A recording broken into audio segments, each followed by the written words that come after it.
Hello, everyone. Dave Allison here with Alison Wealth Management. Just wanted to deliver the third quarter market review for 2018. Third quarter, just to go through a quick overview and summary of what we'll cover in this quick presentation.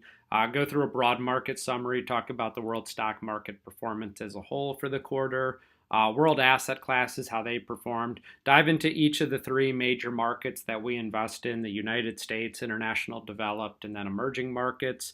Talk a little bit about countries and currencies, take a look at the real estate marketplace, the fixed income marketplace, and then just kind of look at the overall impact of diversification. So similar format to what we follow each quarter. Here's kind of an outlook of what happened in the third quarter. So a really strong market for United States stocks, up almost just over 7%. Whereas if you look at the bottom part of this chart, since 2001, the average quarterly return has been about 2%. So just by the fact that that average is positive, we know markets work over the long haul. They deliver returns to those who supply capital to it. Basic premise of efficient market theory that we subscribe to. But you can see definitely strong overperformance in the third quarter of 2018 in the United States marketplace. International developed up about 1.31, emerging markets down about 1%. As you might recall from 2017, emerging markets was the leader in driving performance and returns, up over 30% last year. So starting to give a little bit of that back in the third quarter and throughout the year in 2018. Global real estate down just slightly. And then when we look over at the fixed income marketplace, U.S. bonds are slightly up, but global bonds are down just a little bit. So kind of takes a big picture look at the marketplace. Now we are sitting here in October, and we can see that we've given back a pretty good amount of the gain for the year, especially in the S&P 500. Not across the whole world, but starting to see a little bit reversion back to the average and giving back some of the gains through this slight correction that we've seen through the month of October. But we'll talk more about that when we wrap up the fourth quarter and see how the next 2 months play out. But when we look at Q3 2018, here's some of the major headlines that hit the news. We started with some of the resignations over May's Brexit plan, kind of threw the UK government into turmoil. But as that was coming out, we still started to see a little bit of a rise. The deficit was projected to top over $1 trillion next year. We got some economic reports that the economy grew at 4.1% for the second quarter, and jobless claims hit low levels. We started getting into the continual rise of the tech marketplace. NASDAQ crossed over 8,000 for the first time ever. And the quarter ended where the Fed started to raise interest rates again and signaled one more increase through the end of the year, which, a lot of people attribute to some of the volatility that we saw in October.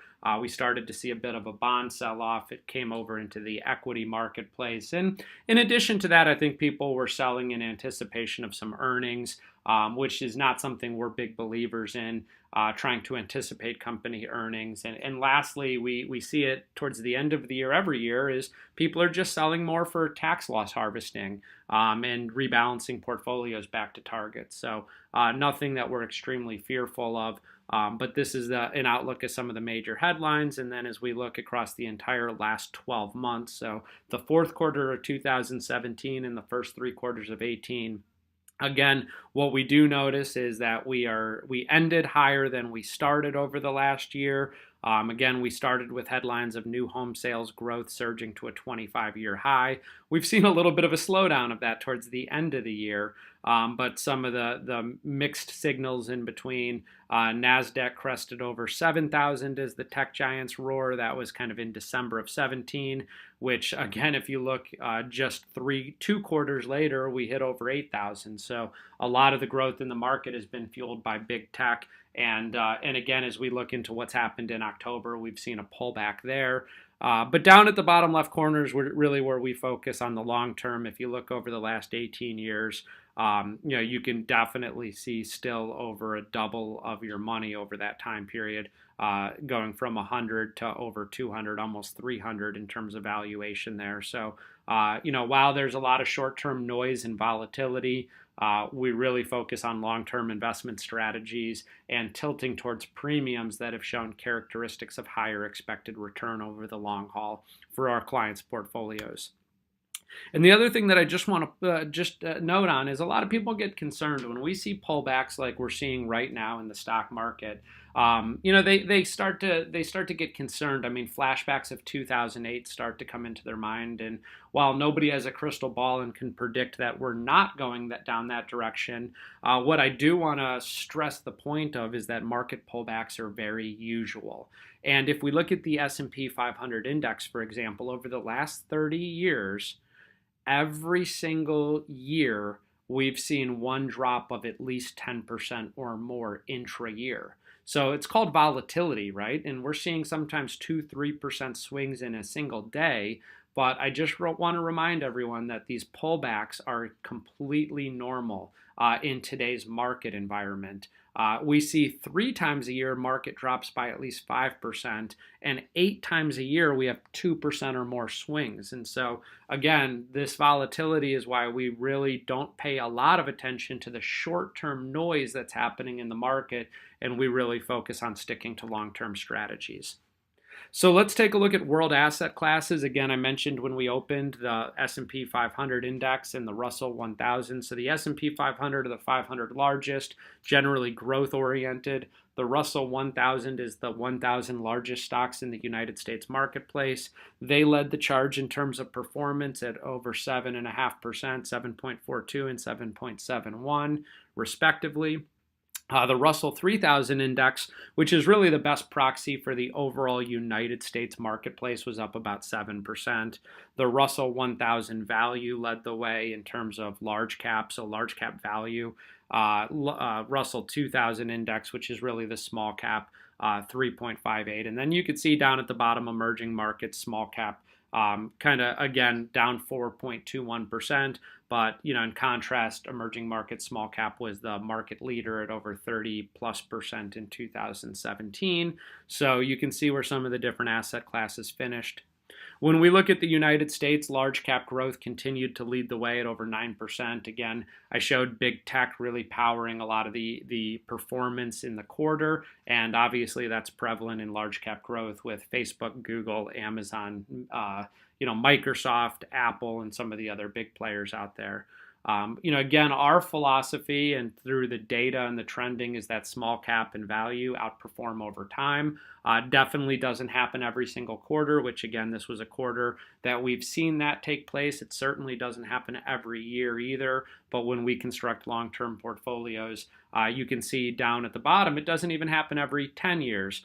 We've been in a 10-year market cycle where large growth has powered our economy, and it's primarily been driven on the backs of a few companies that are driving a lot of the growth of the economy, but we do expect a reversion back to the mean when we look at long-term investing and are very optimistic of the small cap and the value tilts that we have in the portfolio. When we look at international developed space, again, growth led the way, large cap growth, then value, then small capitalization.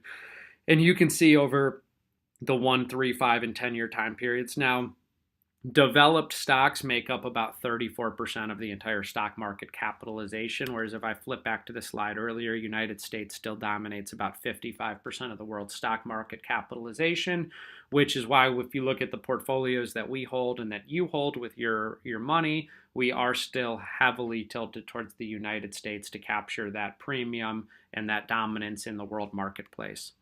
If we look at emerging markets, it makes up about 11% of the world market capitalization. And you can see in emerging markets, we have seen that value premium paying off, highest performing asset class where everything else has been negative. So portfolios are seeing favor in terms of that tilt towards value over growth in the emerging market space.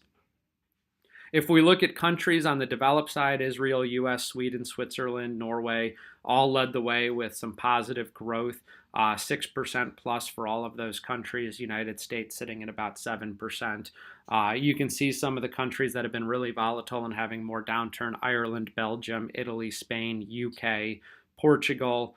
And then over on the right-hand side, you can go through and look at some of the emerging market players that have seen some strong returns and also some strong losses. And so, obviously, with any emerging markets play, you're going to see more volatility, bigger swings on the upside and much bigger swings on the downside, especially in some of these countries that have debt issues like Turkey, Greece, and some of the trade war tariff issues that are going on with China took a toll on them this quarter. So in terms of currency, you can see again what's appreciated or depreciated versus the US dollar. So we're benchmarking everything back to the US dollar. Canadian dollar, Swiss franc appreciated the most versus the US dollar. So if you're planning a vacation to Canada or Switzerland, your dollar's not going to buy as much anymore. Vice versa, if you're planning on going to Japan, Australia, or New Zealand, you might be able to buy a little bit more in terms of your spending power over there. So in the United States, on the real estate marketplace, U.S. REITs increased by just under 1% for the quarter, while global real estate fell almost 1.41%. So the United States makes up about 59% of the global real estate market cap right now, versus the rest of the world at about 41%.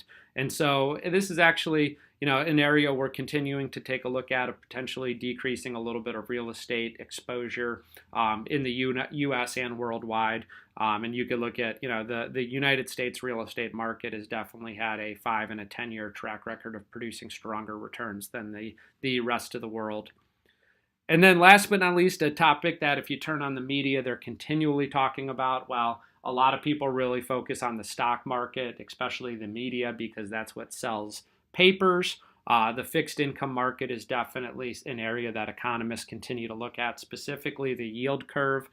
There's been a kind of old wives' tale that an inverted yield curve is a good signal of a recession coming. And depending on who you talk to, you're going to get different opinions on that. We've really tried to stay away from opinions and really focused on fact patterns that if you look at the United States history, we've only really seen 6 inverted yield curve environments. Half of them, 3 of the 6, have yielded a recession after, half of them have not. So you can infer anything that you want out of that. It's basically a flip of a coin. But if we look at yield curves of fixed income across the world, there's actually low statistical data that show an inverted yield curve is a leading indicator of a recession.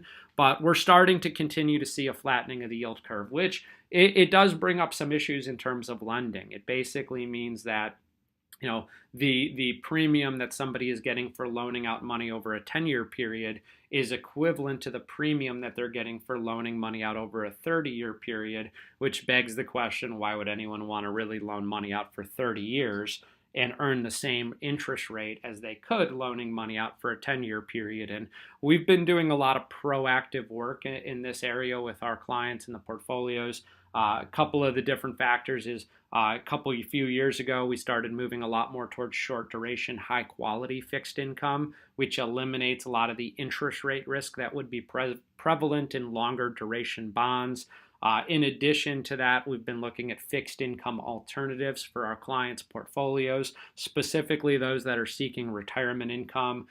In today's interest rate environment and yield curve environment, you don't really want to go long out on the yield curve to try to generate more yield or income because there's a lot more interest rate risk available there, and there's not a lot of compensation, meaning higher expected yields or returns for going longer out. That's basically what a flattening yield curve means. So this is something we continue to monitor, looking at fixed income alternatives and really focusing on staying very high quality, short duration fixed income. While we continue to see what the Fed is going to do with interest rates, we certainly see our president keeps tweeting about the Fed.